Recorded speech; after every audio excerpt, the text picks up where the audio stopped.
அனைவருக்கும் வணக்கம். TNPSC group 4 2025 இன்னைக்கு பார்க்க போறது முக்கியமாக பாருங்க. பொது அறிவு. பொது அறிவு ஒரே புத்தகம் நம்ம கோனார் போட்டிருக்காங்க. கோனார் பாத்தீங்கன்னா ஒரு 75 வருஷமா இருக்கிறாங்க. அற்புதமா இருக்கு இந்த புத்தகம். என்ன காரணம்னா, ஒவ்வொரு டிஎன்பிசி மாணவர்களும் புரிஞ்சுக்கணும். தமிழ் கண்டிப்பா ஒரு 6 டேஸ்ல கண்டிப்பா முடிச்சிடலாம், எளிமையா இருக்குது. மேக்ஸ் டெய்லியும் ஒரு 10 கணக்கு போட்டுட்டீங்கன்னா அதுவும் சிலபஸ் முடிச்சிடலாம். ஆனா நம்ம எங்க மார்க் வந்து பாத்தீங்கன்னா, மார்க் வந்து நம்மளால படிச்சு முடிக்க முடியாது. அந்த பகுதி பார்த்தீங்கன்னா ஜிஎஸ். காரணம் என்னன்னா, அவங்க ஜிஎஸ்ல பாத்தீங்கன்னா சிலபஸ் இந்த டிஎன்பிசி குரூப் 4 பொது அறிவு புத்தகம் கோனார் இது எப்படி இருக்குன்னு கேட்டா சிலபஸ் பேஸ்டு இருக்கு. ஷார்ட் நோட்ஸ் தான் இது.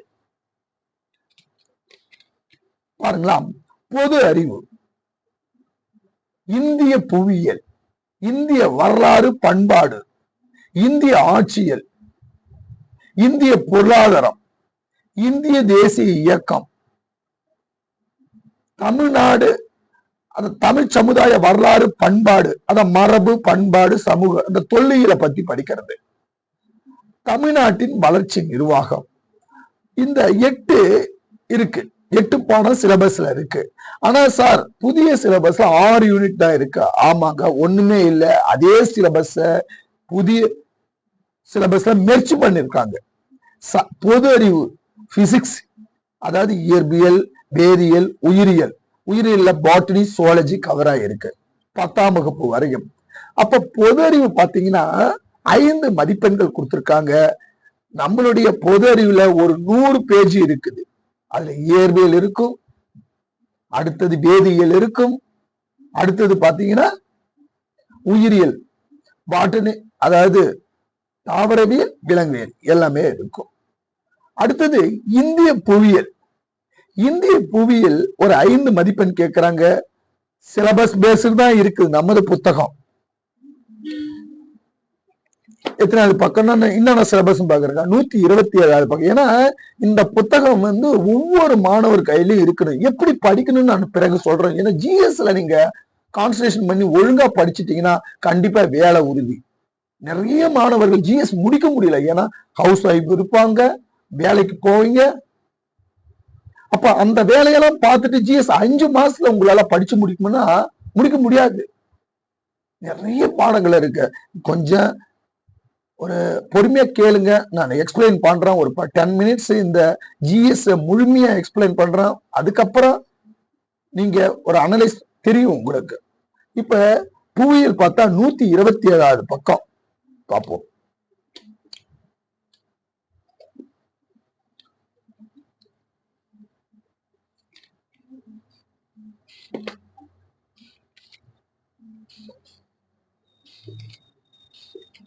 ஒவ்வொரு பாடமா நம்ம பார்க்கலாம். ஏன்னா சயின்ஸ் கடைசியில சொல்றாங்க. சயின்ஸ் பாத்தீங்கன்னா இந்திய புவியியல் பாருங்க, சிலபஸ் பேஸ்டு இருக்கு பாருங்க. அமைவிடம் மற்றும் இயற்கை அமைப்புகள்,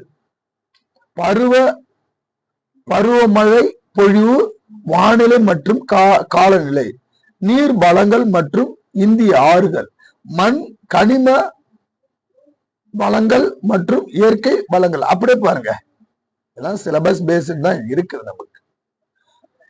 இப்ப நமக்கு இதுல எது முக்கியமா நம்ம படிக்கணும் சார் கேட்டீங்கன்னா, நமக்கு வெயிட்டேஜ் கொடுக்கறது எதுல பார்த்தா தமிழ் சமுதாய வரலாறு பண்பாடுல ஒரு 20 மதிப்பெண்கள் வெயிட்டேஜ் கொடுத்துருக்காங்க. அடுத்தது இந்தியன் எக்கனாமிக், தமிழ்நாட்டின் வளர்ச்சி நிர்வாகமும் 2 மெர்ஜ் பண்ணி கொடுத்து 20 மார்க் கேட்கறோம்னு சொல்றேன். இந்த வருஷத்துல டிஎன்பிசி என்ன சொல்லிருக்காங்கன்னா, மார்க் நாங்களே கொடுக்க, இந்த பாடத்துல இவ்வளவு மார்க் கேட்போன்னு சொல்லிட்டாங்க. நமக்கு ஒரு அட்வான்ஸ். நம்மளுடைய ப்ரிப்பரேஷனை அந்த மாதிரி பண்ணிக்கலாம். ஏன்னா அவங்க தெளிவா கொடுத்துட்டாங்க. தமிழ்நாடு வரலாறு மற்றும் தமிழ் சமுதாய வரலாறு பண்பாடுல நான் ஒரு 20 மதிப்பெண்கள் கேட்பேனுங்க. கண்டிப்பா வெயிட்டேஜ். இந்திய பொருளாதாரம், தமிழ்நாட்டின் வளர்ச்சி நிறுவனம், அதுல ஒரு 20 மதிப்பெண்கள். அப்ப 40 மதிப்பெண்கள். இந்திய ஆட்சியில் ஒரு 15, அரசியலமைப்புல 15 மாதிரி இருக்கு. எல்லாருமே இந்திய அரசியலமைப்பு படிக்கும்போது ஒரு இன்ட்ரெஸ்டா இருக்கும். இந்தியாவுடைய அரசியலமைப்பெல்லாம் எப்படியெல்லாம் உருவாக்குனாங்க, அதெல்லாம் படிக்கும்போது நமக்கு ஒரு படிப்பு இன்ட்ரெஸ்டா இருக்கு. படமே இந்திய அரசியலமைப்பு எடுங்க, நல்ல படிப்பு இன்ட்ரெஸ்டா இருக்கும். 2வது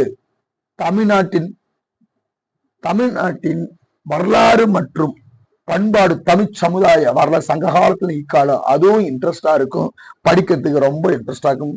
20 மதிப்பெண்கள். 3வது இந்தியன் எக்கனாமிக், தமிழ்நாட்டின் வளர்ச்சி படிங்க. அப்ப அதுல ஒரு 20 மார்க்.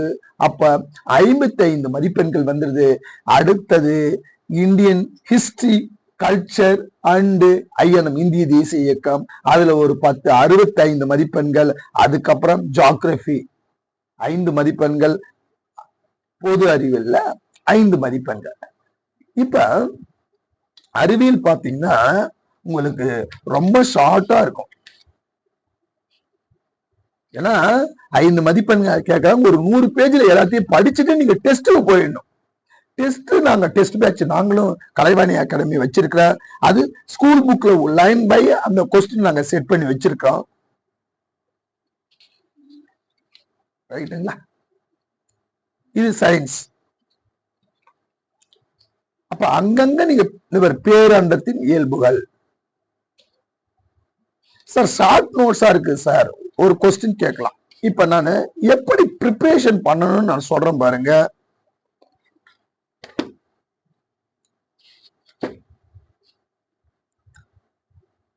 இப்ப பாருங்களா,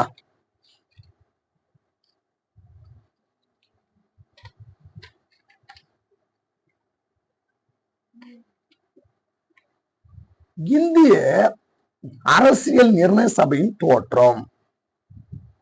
அப்ப எப்படி சார் படிக்கணும்னா, இந்திய அரசியல ஜிஎஸ் பொறுத்தளவு உங்களுக்கு 10 டைப் ஆஃப் கொஸ்டின்ஸ் கேட்கறாங்க. நல்லா புரிஞ்சுங்க மாணவர்களே, உங்களுக்கு 10 டைப் ஆஃப் கொஸ்டின்ஸ் கேட்கறாங்க. நீங்க ஸ்கூல்லயும், அதாவது பள்ளி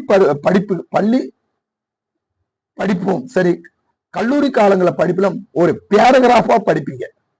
ஆனா அங்க படிச்சுட்டு மார்க் 2 மார்க் 5 மார்க் நம்ம வாங்கி பாஸ் பண்ணுவோம். ஆனா அந்த மெத்தட் இங்க ஒர்க் அவுட் ஆகாது.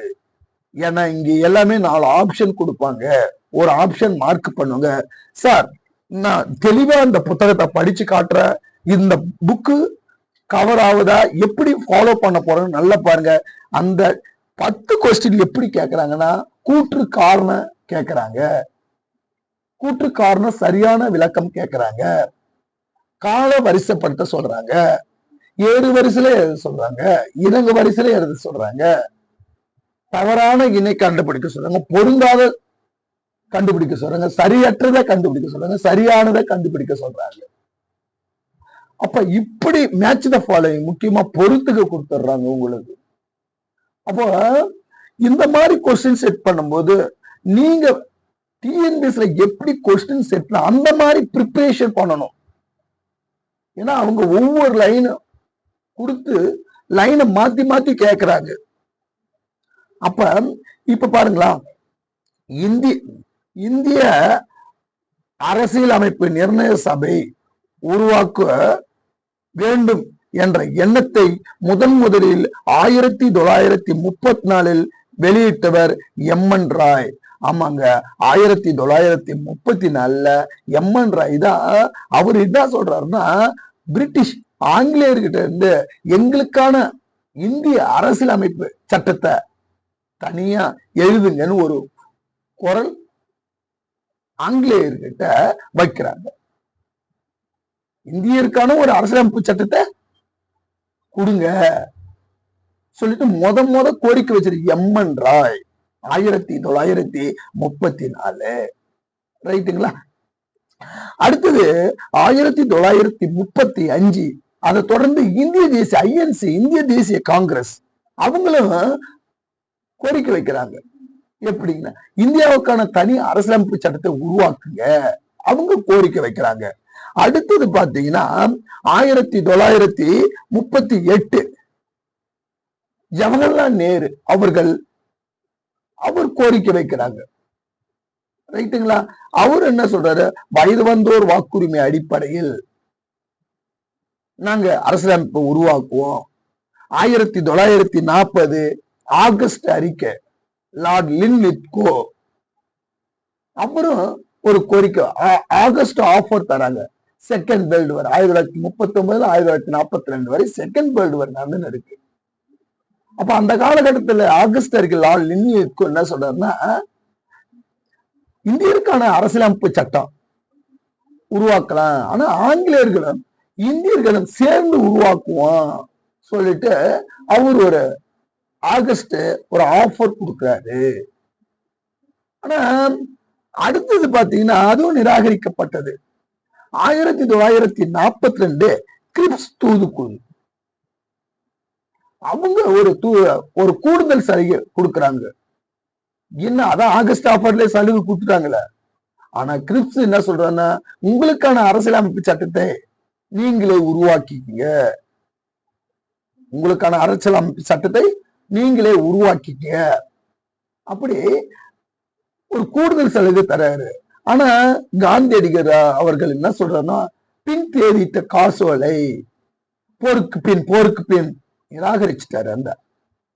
அதுக்கப்புறம் 1946 அமைச்சரவை தூதுக்குழு கேபினெட் மிஷன், இது கொஸ்டின் ஏரியா. அப்ப இந்த மாதிரி கொஸ்டின்ஸ் எல்லாம் இதுல ஷார்ட்கட்டா எல்லாமே இருக்குது. இங்க பாருங்க, பெரிய குழுக்கள், சிறிய குழுக்கள், அடுத்தது இங்கிலாந்து அயர்லாந்து சட்டத்திலிருந்து எங்கெல்லாம் சட்டத்தை எடுக்கிறாங்க அதெல்லாம் இருக்கு. கனடா நாட்டு அரசமைப்பு கூட்டத்தில் இருந்து பெறப்பட்ட முக்கிய கூறுகள், ரஷ்ய அரசமைப்பு சட்டத்தில் இருந்து பெறப்பட்ட முக்கிய கூறுகள், அயர்லாந்து நாட்டின் அரசமைப்பு சட்டத்தில் இருந்து பெறப்பட்ட முக்கிய கூறுகள் இருக்குங்களா? சரி, இங்க பாருங்க, ஆஸ்திரேலியா ஒவ்வொரு நாட்டிலையும் எல்லாமே இருக்கு. சரிங்களா? இப்ப இந்திய மாணவர்கள்ட்ட ஒரு கொஸ்டின் இருக்கு சார். சார், இந்த 2 பேஜ் அதாவது இந்திய அரசியலமைப்பு சட்டத்தை ஒரு முக்கியமான கொஸ்டின் மாணவர்கிட்ட இருக்குது. சார், இந்திய அரசியலமைப்பு ஷார்ட் நோட்ஸ் நீங்க கொடுத்துட்டீங்க. அதாவது 2 4 ரொம்ப சிம்பிளா இருக்கும். 2 பேஜ் 4 சார், ஒரு 5 பேஜ்ல இந்திய அரசியலமைப்பு கொடுத்தீங்க. இத நோட்ல எழுதுனீங்கன்னா ஒரு A4 ஷீட்ல எடுத்துடலாம். சார், இதை மட்டும் படிச்சா எனக்கு கொஸ்டின் வருமா கேள்வி கேட்பீங்கல்ல, போதுமா சார்? நான் இந்திய அரசியலமைப்புல எல்லா கொஸ்டின் அட்டன் பண்ண முடியுமா? இது ஷார்ட் நோட்ஸ். இது நாங்க என்ன பண்றோம்னா, இந்த நோட்ஸ் வாங்கிட்டு உங்களுக்கு தனியா கொஸ்டின் பேப்பர் வேணாலும் நாங்களே கொடுத்துடுறோம். எப்படின்னா, இங்க பாருங்க, இது சுரேஷ் அகாடமியோட புத்தகம். இது இப்ப இந்த புத்தகத்தை இதுல பாத்தீங்கன்னா 6 செகண்ட் லெசன்ல கவர் ஆகுது, 10வது சோசியல்ல கவர் ஆகுது, 10வதுல கவர் ஆகுது, 12ஆம் வகுப்பு பாலிட்டில லெசன்ல கவர் ஆகுது. அப்ப இந்த ஒரு புத்தகம் அரசியலமைப்பு ஸ்கூல் பேஸ் பண்ணி போட்டிருக்காங்க. நல்ல அற்புதமான புத்தகம் இந்த புத்தகம். ஏன்னா ஸ்கூல் புக்கை போட்டு அவங்க புக் பேக் ஒவ்வொரு விளக்கமும் கொடுத்திருக்காங்க எல்லாமே. ஆனா நம்ம ஜிஎஸ் பொறுத்த அளவு 60 நாள்ல சிலபஸ் முடிச்சிடணும் சார். நீங்க 60 நாள்ல சிலபஸ் முடிச்சுட்டு நீங்க டெஸ்டுக்கு போயிடணும். எப்படி சார் ஷார்ட்டா முடிச்சிட்டீங்கன்னா, ஒவ்வொரு டெஸ்ட் பேட்ச் அகாடமி வைக்கிறவங்க எப்படி கொஸ்டின் எடுப்பாங்கன்னா டிஎன்பிசி தரத்துல தான் எடுப்பாங்க. அப்ப அந்த நீங்க கொஸ்டின் கொடுக்கறவங்க அந்த ஸ்கூல் புக்கே கவர் ஆயிடும். லைன் பை லைன் பொறுத்துக்கு எடுப்பாங்க. தவறான இனம் எடுப்பாங்க, சரியான இனம் எடுப்பாங்க, கொஸ்டின்ஸ்ல கூற்று காரணம் எடுப்பாங்க. இப்ப அகாடமி போய் படிக்க முடியாத மாணவர்களுக்கு நாங்க யூடியூப் சேனல்ல 6 to 8 2 மணி நேரம் உங்களுக்கு கிளாஸ் எடுப்போம். எப்படின்னா, எக்ஸ்பிளைனே பண்ணிடுவோம் நான் உங்களுக்கு. நீங்க கவலை இதுல இல்லாததை நான் எக்ஸ்பிளைன் பண்ணிடுவேன். இன்னும் 2 daysல கிளாஸ் எடுக்கலாம்னு இருக்கிறோம். தமிழ், மேக்ஸ், ஜிஎஸ் எப்படி நான் அப்படியே பாருங்க. இந்திய அரசியலமைப்பு இன்னைக்கு எக்ஸ்பிளைன் பண்ண பாரு, புக்ல ஒரு லைன் விடாம உங்களுக்கு எக்ஸ்பிளைன் பண்றேன். இந்த நோட்ஸ் வச்சுக்கணும், இந்த எக்ஸ்பிளைன் பார்த்து நோட்ல எழுதிக்கணும். போதுமானது, டெஸ்ட் போட்டுடணும், போதுமானது, ஷார்ட்டா படிச்சிடணும். 60 நாள்ல நீங்க சிலபஸை முடிச்சிடணும். மத்த புத்தகத்தை வாங்கினா ஸ்கூல் புக் ஒண்ணு அங்க 6வது 10வது 12வது ரொம்ப மாணவர்கள் கஷ்டப்படுறாங்க, மாங்குன்னு படிக்கிறாங்க. ஆனா முடியாது. எப்படி 60 நாள்ல அவ்வளவு சிலபஸ் முடிக்க முடியும்? நீங்க 60 நாள்ல ஜிஎஸ் முடிச்சுட்டு டெஸ்ட்டுக்கு போயிடணும். 90 நாள் வெறும் டெஸ்டா தான் எழுதணும். அப்பதான் நம்ம கிளியர் 65 மார்க் எடுக்க முடியும். நீங்க காலம் உள்ள படிச்சுனே இருந்தா படிச்சுனே தான் இருக்கணும். ஆனா 60 நாள் தான் நமக்கு ஜிஎஸ். தமிழா 60 நாள், மேக்ஸா 60 நாள் நீங்க முடிச்சிடணும். சொல்றேன் பாருங்க, நாங்க கலைவாணி அகாடமில 6 to 8 ரெகுலரா லைவ் கிளாஸ் போடுறேன். நானு எளிமையா எடுத்து கொடுக்குறேன். 1929 லாகூர் காங்கிரஸ் மாநாடு நடந்ததுங்க. அதுல முழக்கம் ஒண்ணு ஏற்பட்டது. அவர் என்ன முழக்கம்னு கேட்டீங்கன்னா, சுதந்திரம், முழு சுதந்திரம் வேணும், ஒரு வலு பெற்றது. ரைட்டுங்களா? 1930 ஜனவரி 26ஆம் தேதி அன்று முழு சுதந்திர நாளாக கொண்டாடினாங்க. அன்னைக்கு அவங்க கொண்டாடி இருக்காங்க முழு சுதந்திர நாள். அததான் 1950 ஜனவரி 26 குடியரசு நாளாக டேட்டா வச்சிருக்காங்க. சரிங்களா? அடுத்தது பாத்தீங்கன்னா, முக்கியமா நமது அரசியலமைப்பு சட்டை எழுதுனாங்கல்ல. அப்ப எழுதுவதற்கு எவ்வளவு நாள் ஆச்சுன்னா 2 ஆண்டுகள் 11 மாதம் 17 நாட்கள் இருக்கு. சில புக்ல 18 நாட்கள் இருக்குது. 2 ஆண்டுகள் 11 மாதம் 17 நாட்கள். ரைட்டுங்களா? அடுத்தது டிராப்டிங் கமிட்டி பாத்தீங்கன்னா, வரைவுக்குழு தலைவர் யாருன்னா டாக்டர் அம்பேத்கர். 7 பேர் இருக்காங்க. சரி, டிராப்டிங் கமிட்டி பின்னாடி நான் சொல்றேன். முக்கியமா இந்த அரசியலமைப்பு 60 நாடுகளுக்கு சென்றிருக்காங்க. 60 நாடுகளுக்கு சென்று ஒவ்வொரு நாட்டின் அரசியலமைப்பு படிச்சு பார்த்துருக்காங்க. என்ன காரணம்னா, இந்தியாவில் மொழியிலும் சரி, கலாச்சாரத்திலும் சரி, பண்பாடிலும் சரி, ஒவ்வொரு மாநிலத்திலும் வேறுபட்டு இருக்குது. ஆனா இனத்தில் இந்தியன் ஒற்றுமை எல்லாருக்குமே இருக்குது. அப்ப எல்லாருக்கும் இந்த இந்திய அரசியலமைப்பு எல்லாருக்குமே வேணும், பொருந்தணும், சமமா இருக்கணும். இங்க பலதரப்பட்ட மக்கள் வாழறாங்க. இந்தியாவில பண்பாடும் சரி, கலாச்சாரத்திலும் சரி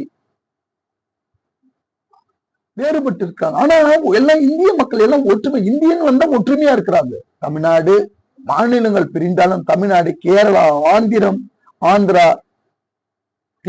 தெலுங்கானா,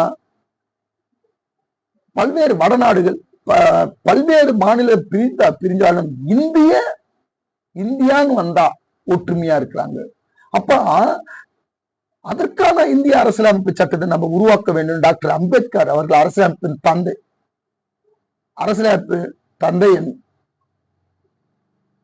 அப்ப அம்பேத்கர் அவர்கள் அந்த குழு டிராப்டிங் கமிட்டி 60 நாடுகளுக்கு சென்றிருக்கு. 60 நாடுகளுக்கு சென்று ஒவ்வொரு அரசியலமைப்பும் படிச்சிருக்காங்க. படிச்சு எழுதிட்டு அத மக்கள் பார்வையில வச்சிருக்காங்க. ஓகேங்களா? மக்கள் பார்வையில வச்சிருக்காங்க. அதுல திருத்தங்கள் பாத்தீங்கன்னா, அன்னைக்கு படிச்சவங்க எல்லாம் ரொம்ப கம்மியா இருந்தாங்க.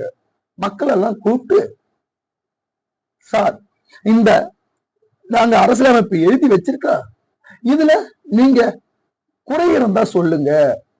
அப்படி திருத்தங்கள் செஞ்சது எத்தனைன்னா 2473 திருத்தங்கள். இப்ப இதுல இந்திய அரசியலமைப்பு தோட்டத்துல ஏதாவது பாயிண்ட் இல்லைன்னா இந்த அகாடமி, இந்த சுரேஷ் அகாடமி புக்ல இருக்கிறத நாங்க எக்ஸ்பிளைன் பண்றோம். ஒரு பாயிண்ட் விடக்கூடாது. மாணவர்கள் போருக்கு போகும்போது நம்ம எல்லா விதத்திலும் தயாரா இருக்கணும். என்னன்னு கேட்டா, டிஎன்பிசி பொறுத்தவரை சிலபஸ் பேஸ்டு கொஸ்டின் கேட்கறாங்க. சிலபஸ் பேஸ்டு அந்த கொஸ்டின் எங்க இருக்குன்னா ஸ்கூல் புக்ல. நம்ம 60 நாள்ல ஜிஎஸ் முடிக்கணும் ரொம்ப கஷ்டம், முடிக்க முடியாது. உங்களாலும் சரி என்னாலும் சரி, எப்படி அவ்வளவு தூரம் அரசியலமைப்பு படிக்கணும், தமிழ் சமுதாய வரலாறு பண்பாடு படிக்கணும், இந்தியன் எக்கனாமிக் படிக்கணும், தமிழ்நாடு அட்மினிஸ்ட்ரேஷன் படிக்கணும், இந்தியன் கல்ச்சர் படிக்கணும், ஐஎன்எம் படிக்கணும், ஜாகிரபி படிக்கணும், சயின்ஸ் படிக்கணும். அப்ப 60 நாள்ல முடிக்கணும். இந்த அற்புதமான நோட்ஸ், இது பொது அறிவு. இதை ஷார்ட்கட்டா படிச்சுட்டு நான் இந்த மாதிரி எக்ஸ்பிளைன் பண்ற வீடியோவை நீங்க கேட்டு நோட் பண்ணிக்கீங்க.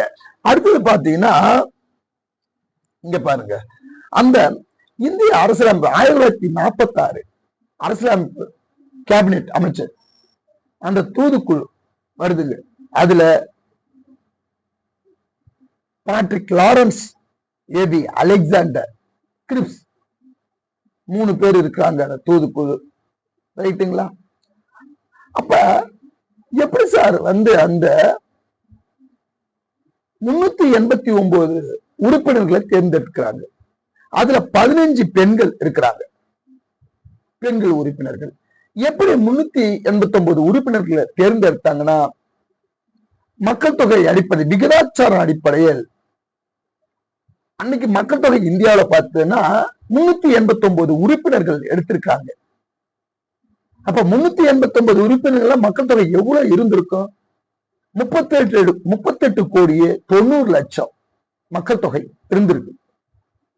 அடுத்தது எப்படி சார் எடுத்துக்கிறாங்க? ஜாதி அடிப்படையில், கம்யூனிட்டி பேஸ்டு எடுத்திருக்காங்க. அப்ப இருந்தது இந்து. இப்ப இருக்கிற மாதிரி கம்யூனிட்டி இல்ல. அரசியல பிரிட்டிஷ்கார ஆங்கிலேயர் காலத்துல இந்துக்கள் பொதுவா இருக்கும். அடுத்தது முஸ்லிம், சீக்கியம் இருந்தாங்க. சரிங்க. இங்க புக்ல 8 பேர் வரைவு குழுன்னு போட்டுப்பாங்க, 7 பேர் தான் வரைவு குழு. சரி, அடுத்தது பாருங்க, 2473 திருத்தங்கள் இருக்குது. ரைட். இந்த இந்திய அரசியலமைப்பு சட்டம் எழுதுவதற்கு எத்தனை லட்சம் செலவாயினா? 64 லட்சம் ரூபாய் செலவாயிருக்கு. ரைட்டுங்களா? 64 லட்சம் ரூபாய் செலவாயிருக்குது. அடுத்தது பாத்தீங்கன்னா முக்கியமானது, நமது அரசியலமைப்பு சட்டத்தின் முகப்புரை ஒவ்வொரு இந்தியருக்குமான, இது முக்கியமான பாயிண்ட்.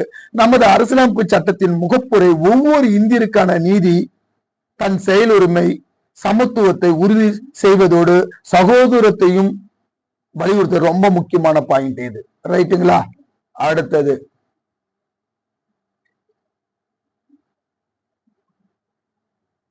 ஆயிரத்தி 1946 ஆண்டு டிசம்பர் 9 நடைபெற்ற, அதாவது 1946 ஆண்டு டிசம்பர் 9 நடைபெற்றது, முதல் கூட்டம் நடைபெற்றது. அதுதான் சொல்லியிருக்காங்க. ஆமா, முதல் கூட்டத்தின் கருப்பொருள் என்னன்னா, தற்காலிக தலைவரை தேர்ந்தெடுத்தல். இப்ப நம்மளுடைய கிராமத்திலும் சரி, ஒரு விழாக்கள் நடக்கும், ஒரு விழாக்கள் நடக்கும்போது ஒரு கூட்டம் கூட்டுவாங்க. அப்ப கூட்டம் கூட்டும் போது வயது வந்து மூத்தவர் அவர் தலைமையில தான் கொஞ்சம் பேசுவாங்க, பெரியவங்க பேசுவாங்க. நம்ம கிராமத்திலே நம்ம பார்த்திருப்போம்.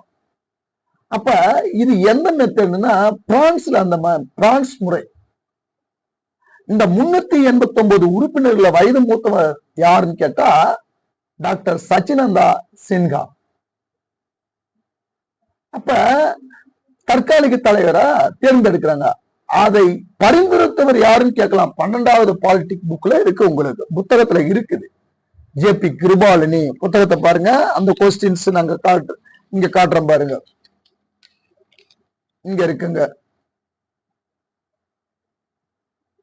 அடுத்தது பாருங்க, அரசமைப்பு நிர்ணய சபையின் முதல் கூட்டம் 1946 டிசம்பர் 9 அன்று காலை 11 மணி அளவில், அன்று 11 மணி அளவில் புதுடில்லி அரசமைப்பு அரங்கம் கூடியது. ரைட்டுங்களா? அந்த கூட்டத்தின் முதல் கருப்பொருள் என்னன்னா, தற்காலிக தலைவர் தேர்வு ஆகும். ஆச்சாரிய ஜேபி கிருபாலினி ஐக்கிய மாகாணம். ரைட்டுங்களா? அவர் பரிந்துரைத்தார். இந்த கொஸ்டின் கேட்கலாம். சரி, அடுத்தது பார்க்கலாமா? அரசியலமைப்பு, அது முக்கியமானது, முடிஞ்சு போச்சு. இங்க பாருங்க, ஏன்னா இந்த புத்தகத்தை பார்த்து அப்படியே நோட்ஸ் கைப்பட நீங்க எழுதணும். அதாவது நமது அரசியலமைப்பு சட்டம் உருவாகும் போது முகவரை இறுதி செய்யும் போது 395 உறுப்புகள், ஷரத்துகள், சட்டப்பிரிவுகள் எது வேணாலும் சொல்லலாம். 395 உறுப்புகள், 22 பகுதிகள், 8 அட்டவணை இடம்பெற்றுள்ளது. நமது முக்கியமான கொஸ்டின் இது, கண்டிப்பா கேட்பாங்க. நமது அரசியலமைப்பு சட்டத்தின் ரைட்டுங்களா 395 உறுப்புகள், 22 பகுதிகள், 8 அட்டவணை இடம்பெற்றது. தற்போது 448 உறுப்புகள், 25 பகுதிகள், 12 அட்டவணை. இந்த அரசியலமைப்பின் உண்மையான பிரதிநிதிகள் எது கேட்பாங்க. அப்ப இந்தி, ஆங்கிலம், ரைட்டுங்களா. இது எந்த வாயுவால் பாதுகாக்கப்பட்டதுன்னா ஹீலியம் வாயுவால் பாதுகாக்கப்பட்ட நாடாளுமன்றத்தில் வச்சிருக்கு. ரைட்டுங்களா. அப்ப இந்த மாதிரி நாங்க உங்களுக்கு எக்ஸ்பிளைன் கண்டிப்பா பண்ணுவோம். இந்த மாதிரி கிளாஸ்ல எக்ஸ்பிளைன் பண்ணுவேன். இது ஷார்ட் நோட்ஸா படிச்சுட்டு டெஸ்ட்ல வந்துட்டீங்கன்னா டெஸ்ட்ல இந்த கொஸ்டின் எல்லாம் லைன் பை லைன் கொஸ்டின் வச்சிருவாங்க. அப்ப பயப்பட தேவை. ஓரளவு நாங்க உங்களுக்கு புக்கை கவர் பண்ணி கொடுத்துருவோம். எல்லாமே இது ஷார்ட், அற்புதமான புத்தகம். இது ஒரு 60 நாள்ல இந்த பொது அறிவை நம்ம முடிச்சிடலாம். உங்களுக்கு நாங்க 2 டேஸ்ல நாங்க கிளாஸ் 6 to 8 லைவ் கிளாஸ் எடுக்கிறோம். யூடியூப்ல அது கன்வெர்ட் ஆயிட்டு வந்துன்னு இருக்கும். உங்களுக்கு கலைவாணி அகாடமி சப்ஸ்கிரைப் பண்ணிடுங்க. உங்களுக்கு தமிழ், மேக்ஸ், ஜிஎஸ் எளிமையா எடுத்து கொடுத்துரும். பயப்பட தேவையில்லை. பயப்படாதீங்க. புதுசா வர ஸ்டூடெண்ட்ஸ் எல்லாம் பதட்டப்படுறாங்க. நிறைய புத்தகத்தை வாங்குறாங்க. நிறைய புத்தகத்தை வாங்கினா படிக்க முடியாது. எப்படி படிப்பீங்க? 60 நாள்ல ஜிஎஸ் முடிப்பீங்க? படிக்க முடியுமா? எப்படி படிக்க முடியும்? ஒரு ட்ரெயினர் வேணும் உங்களுக்கு. ஒரு கோச் இருந்தாதான் நீங்க அவங்க ட்ரெயின் படி நீங்க படிக்க முடியும். கைட்லைன்ஸ் இல்லாம பொது அறிவு அவ்வளவு சீக்கிரம் முடிக்க முடியாது. அதனால பதட்டப்படாதீங்க. நீங்க பொறுமையா படிங்க. 60 நாள்ல இன்னொன்னு என்ன செய்யறோம்னா, கலைவாணி அகாடமி ஒரு புதிய தமிழ்நாட்டுல ஒரு புதிய முயற்சி கொடுக்கிறோம். எங்களுடைய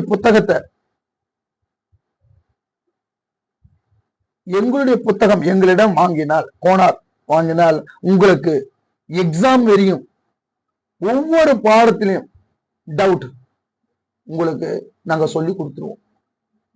ரைட்டுங்களா. அதனால ஃப்ரீயா, காசு வேணாம், ஃப்ரீயாவே நாங்க சொல்லி கொடுக்குறோம். உங்களுடைய டவுட் எக்ஸாம் மாதிரி எப்படி படிக்கணும் எல்லாமே சொல்லி கொடுக்குறோம். நன்றி, வணக்கம். ஏதாவது டவுட் இருந்தா போன் பண்ணி கேளுங்க. நன்றி, வணக்கம்.